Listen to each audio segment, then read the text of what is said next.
Ladies and gentlemen, Chris Kelly. Thanks so much. Thanks so much, Russ. And thanks to all of you. And it's a special honor to be here as a San Jose kid, somebody who grew up in Silicon Valley, to begin to talk about a little bit about what I've been able to do over time and the things that I've been able to experience, but to talk about how that fits into a broader context and how we can transform in a number of different areas. But I want to talk about two things that are critical to that process today. The first is the idea of entrepreneurialism and the idea that you can make change. But also, one of the things that continues to guide me, and I think that should guide every entrepreneur as they look at problems, is to find the simplicity in the problem. What is the way to get in the most efficient and effective path to a simple solution that's keeping things from working in the right way. When you think about entrepreneurialism, so many people in this valley and around the world think about Steve Jobs. I think that he really captured the spirit of entrepreneurs when he talked about Apple Computer trying to put a dent in the universe. That's a little punkish for my taste at the end of the day. I think that entrepreneurialism is about bending the universe in a favorable fashion and shaping it in a way that works better. Sometimes that takes dents. And if you really want to kind of return to some of the punkish roots that all entrepreneurs have to have, you can talk about bending the universe to your will. But I think that bending process and that shaping process is a better way to talk about it than just denting. I've had the good fortune to participate in that process in four major areas that I want to talk about today. The first is in government, where we need more and more transformation all the time. The second is the internet and how people communicate on the internet. And the third is financial services. And then finally, there's media and the ideas of produced content and how people experience storytelling. So let's talk about government first. What you've seen in government over time, I had the honor to serve in the Clinton administration, in the campaign in 1992, and then on in the White House Domestic Policy Council. And what really drove that campaign and the struggles that went into it at the end of the day were three simple ideas that had been developed over time that have been talked about remaking the Democratic Party. And they can be summed up in the phrase that was used by Bill Clinton and Al Fromm, the Democratic Leadership Council: opportunity, responsibility, and community. Everything flowed from those values. It allowed for the different presentation of President Clinton's campaign in 1992 and the ability to connect with voters who had been historically disconnected from the Democratic Party. That simple message and that simple approach and the values base that it reflected enabled that sort of transformation. When I left Facebook to begin to look at political change in California, I first ran for Attorney General. That didn't work out so well this time. We'll see how things go in the long run. But I returned to a simple principle in 2012, a huge problem that we were facing around human trafficking, both for sex and for labor. And we looked at a simple solution, a straightforward one that had tried to get through the legislature for years.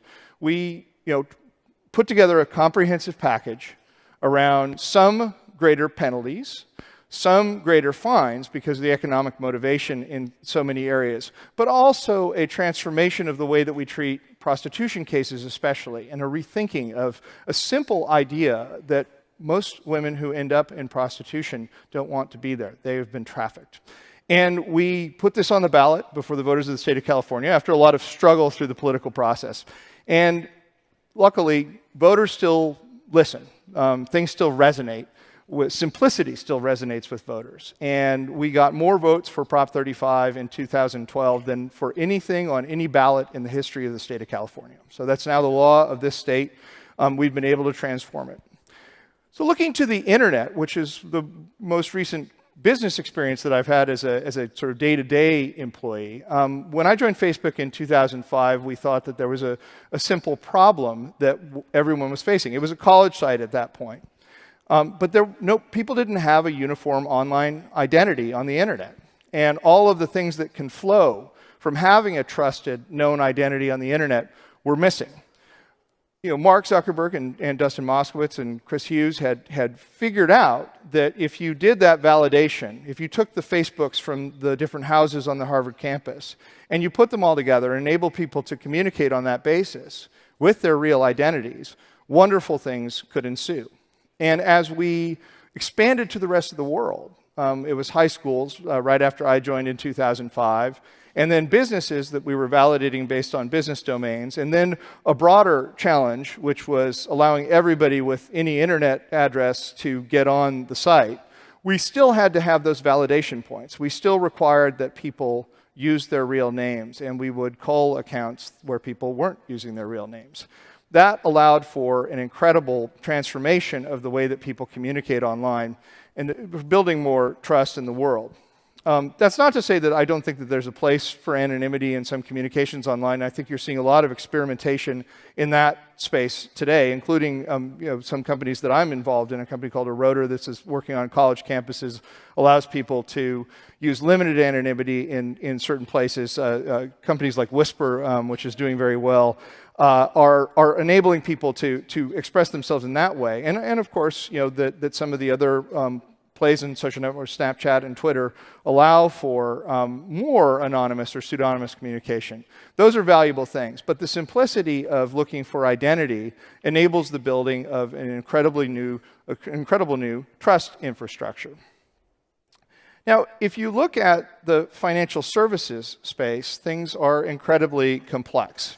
We've seen some innovation over the years, and I'll name as innovators some of the networks that have developed.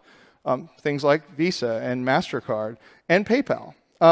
But we're looking at some new possibilities today. And I've had the opportunity to get involved at the periphery and quite honestly, after initially being a skeptic, seeing how things are described as a potential for the disintermediation of governments, the destruction of central banks, and of course I'm talking about Bitcoin and the way that things have developed on that front.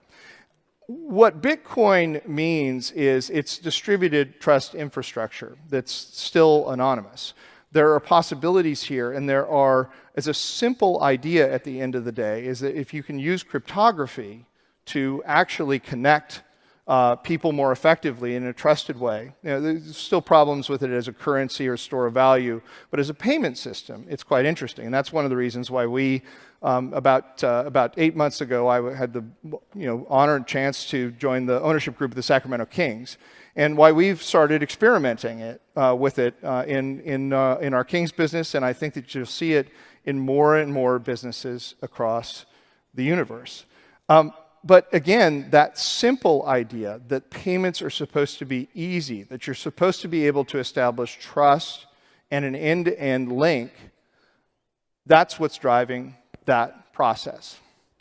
And then finally, I want to talk about media, because media has traditionally been based on series of windowing of released storytelling, a lot of promotion around all of these different movies and TV shows and everything that comes out.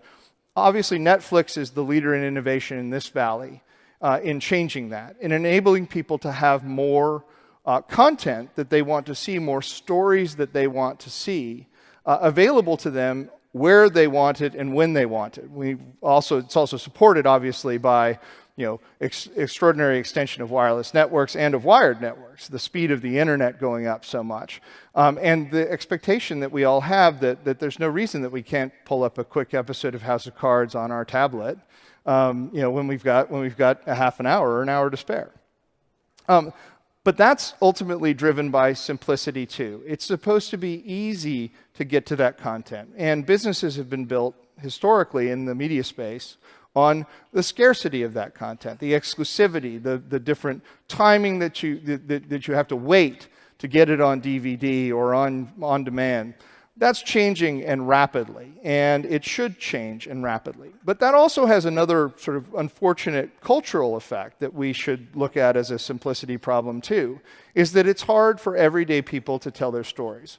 I've had the honor and opportunity as well to participate in producing the first full-length feature shot entirely on a cell phone called Olive, the movie. And it's a very sweet tale, which is you're about to hear a lot more about. But it's an incredible effort to use these devices and to get them, able to capture stories and in a simple fashion get to the end consumer. So we've got businesses that can get that there faster, from Netflix to a company that I'm involved, which is sort of the indie version of Netflix called Fandor, to IndieFlix, to all of these different Snag Films, all of these different innovators in this space coming in to deliver simplicity. So everybody talks about the huge complexity and all the challenges of an entrepreneurialism. How you dent the universe, how you shape the universe, is ultimately about giving people what they want, about focusing on that simplicity. So I think that there's so much potential here in this valley, in this world, for people to get on the basic platforms that are now available, and the broad availability of easy access to building sophisticated and technical systems that can actually get people information in a much faster fashion. These platforms are available for any and all to use, mostly for free. Some of the media stuff is still subscription and things like that. But that principle of simplicity that runs through all of them is one that I don't think is talked about enough in entrepreneurialism. So to close, my political inspiration comes largely from Franklin Roosevelt.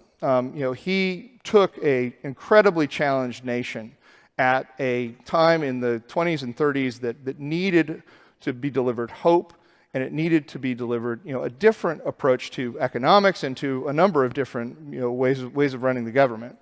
We were able to get incredible things done in that period, but what he talked about and how to do it was about bold, persistent experimentation. We have bold, persistent experimentation in this valley and in this world right now, and we should continue to actively encourage it in the internet space. But as we really look to that experimentation, we should look to how do we solve problems simply and easily and connect people with what they want. Thank you very much.